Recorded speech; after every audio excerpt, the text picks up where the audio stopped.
شعیبی grammar school, Montessori matric English medium, خوبصورت، آرام دہ اور پورا سائز مونٹیسری کلاس روم میں آپ کے ننھے منھے بچوں کو نہایت پیار و شفقت کے ساتھ دور جدید کے تقاضوں کے مطابق آڈیو ویڈیو اور جدید مٹیریل کے ذریعے تعلیم دی جاتی ہے۔ پرائمری اور سیکنڈری کلاسوں میں بچوں کی اسکل کو بہتر بنانے کے لیے report writing classes, news paper classes, science activity, presentation classes اور پریکٹیکل پر بھی خصوصی توجہ دی جاتی ہے، جس کے ذریعے بچے تھیوری کے ساتھ ساتھ عملی مہارت بھی حاصل کرتے ہیں۔ کراچی کی سطح پر اسپورٹس اور تعلیمی میدان میں مختلف ایوارڈ کا حصول اسکول کی محنت اور مہارت کا منہ بولتا ثبوت ہے۔ میٹرک میں 100% رزلٹ اور بورڈ میں کئی سالوں سے مسلسل پوزیشن۔ داخلے کے لیے رابطہ کریں کیمپس 1 شاہ ولی اللہ نگر، کیمپس 2 رحمت چوک، فون 0213 666 1749 0213 640 6946۔ کلاس 5 بیٹا اسلامیہ کی کتاب نکالیں۔ آج ہمارے سبق کا عنوان ہے اطاعت رسول صلی اللہ علیہ وآلہ وسلم۔ پہلے اس کی اہمیت کے بارے میں بتاؤں گی میں۔ اللہ تعالیٰ نے اس پوری دنیا، اس پوری کائنات کو پیدا کیا، نہ صرف دنیا کو پیدا کیا ہے بلکہ دنیا کی ہر ایک چیز کو اس نے بنایا ہے، رنگوں سے سجایا ہے، ایک ایک چیز انہوں نے سجائی ہے، ٹھیک ہے نا۔ اور اللہ تعالیٰ نے اپنے بندوں کو نیک راستے پہ چلنے کا حکم دیا ہے، اور نیک راستہ کیا ہے؟ وہ ہے اسلام کا راستہ۔ اور اس راستے کو سمجھانے کے لیے اللہ تعالیٰ نے مختلف دور میں، مختلف زبانوں میں مختلف پیغمبر اور نبی کو بھیجا، تاکہ وہ لوگوں کو نہ صرف ان کی باتیں بتائیں، یعنی اللہ کی باتیں بتائیں، بلکہ ان کی آیات یعنی قرآن کتاب کے ذریعے بھی ان کو سمجھائیں۔ سب سے آخر میں حضرت محمد صلی اللہ علیہ وآلہ وسلم یعنی کہ خاتم النبیین کو مبعوث فرمایا اور آپ صلی اللہ علیہ وسلم پر قرآن مجید نازل کیا۔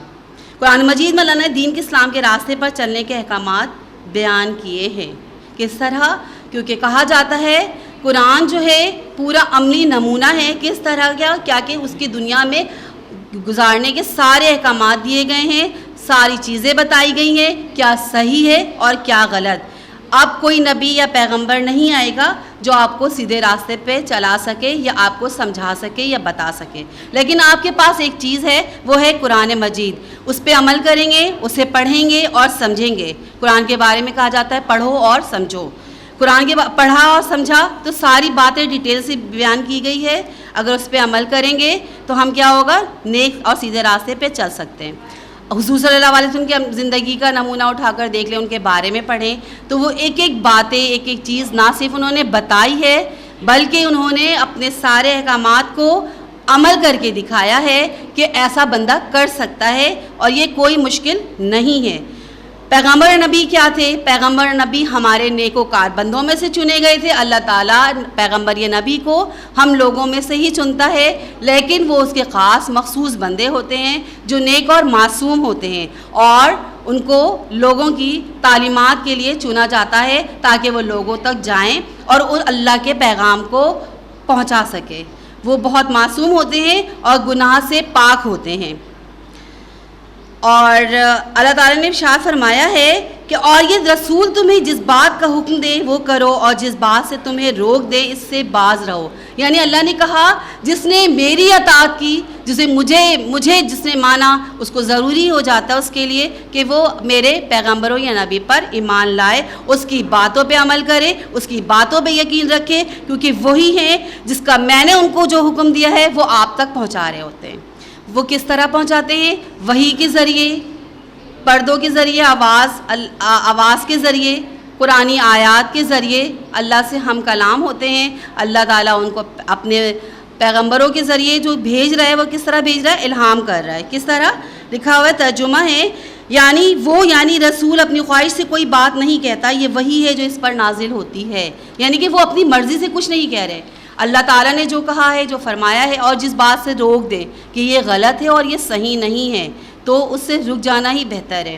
آپ صلی اللہ علیہ وسلم خاتم النبیین، اس لیے آپ کی تعلیمات قیامت تک انسانوں کے لیے ہدایت کا ذریعہ ہے۔ اگر آپ نیک اور سیدھے راستے پہ چلنا چاہتے ہیں تو ان کی تعلیمات پر عمل کرنا بہت ضروری ہے۔ قرآن مجید ہمارے پاس موجود ہے جو کہ حضور صلی اللہ علیہ وسلم خاتم النبیین پر اتاری گئی، ٹھیک ہے. اس کے بعد اس میں کوئی رد و بدل نہیں ہوگا کیونکہ اس کا وعدہ اللہ نے فرمایا ہے. اس میں بھی ساری باتیں ڈیٹیل سے بتا دی گئی ہیں کہ کس طرح زندگی گزارنا چاہیے اور کیا کیا باتیں ہمارے لیے نقصان دہ ہے. قرآن مجید میں نماز پڑھنے، زکوٰۃ دینے، روزہ رکھنے، حج ادا کرنے جیسے احکامات کا ذکر ہے. کہا جاتا ہے کہ آپ صلی اللہ علیہ وسلم کی اطاعت در حقیقت اللہ کی اطاعت ہے. جس نے رسول کی اطاعت کی بے شک اس نے اللہ کی اطاعت کی. اور رسول صلی اللہ علیہ وسلم کا مطلب یہ تھا کہ وہ لوگوں کو قرآن کی آیات پڑھ کر سنائے، حکمت کی تعلیم دے اور لوگوں کی اخلاقی تربیت کرے. اس کے لیے آپ کی زندگی انسانوں کے لیے بہترین نمونہ قرار دیا گیا ہے. بے شک تمہارے لیے اللہ کے رسول کی زندگی بہترین نمونہ ہے. اللہ تعالیٰ سے محبت کا دار و مدار اطاعت رسول پر ہی ہے. ارشاد ربانی اگر کہو اگر تم اللہ سے محبت رکھتے ہو، مجھ سے یعنی اللہ سے محبت رکھتے ہو تو میری پیروی کرو، اللہ تم سے محبت کرے گا اور تمہارے سارے گناہوں کو معاف فرما دے گا. یعنی اللہ سے گناہوں سے بخشش چاہتے ہیں اور نیک راستے پہ چلنا چاہتے ہیں تو ہمیں کیا کرنا ہوگا؟ حضرت محمد صلی اللہ علیہ وسلم خاتم النبیین کی بتائی ہوئی باتوں پہ عمل کرنا ہوگا اور بری باتوں سے رکنا ہوگا. تو ہی ہمیں پھر کیا ہوگا؟ انعامات ملیں گے. کس طرح انعامات؟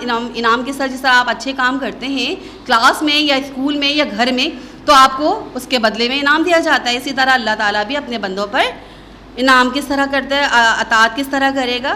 وہ اپنے بندوں کو قیامت کے دن کیا ہوگا؟ وہ ایسے لوگوں میں شامل ہو جائیں گے یعنی پیغمبروں میں صدیقین، شہداء اور نیکوکار. یعنی اللہ کے نزدیک سب سے زیادہ پیارا شخص وہ ہے جو سب سے زیادہ متقی ہے. تو آج سے ہی اللہ اور اس کے رسول کی بتائی ہوئی باتوں پہ عمل کرنا ہے. اللہ کی اطاعت یعنی اللہ کی اطاعت کرنی ہے تو رسول کی اطاعت کرنی ہوگی. اور اس کے لیے حضور صلی اللہ علیہ وسلم کی زندگی کا آپ پورا جائزہ لیں، اس پہ عمل کریں، یقیناً آپ کامیاب ہو جائیں گے. ٹھیک ہے، اللہ حافظ.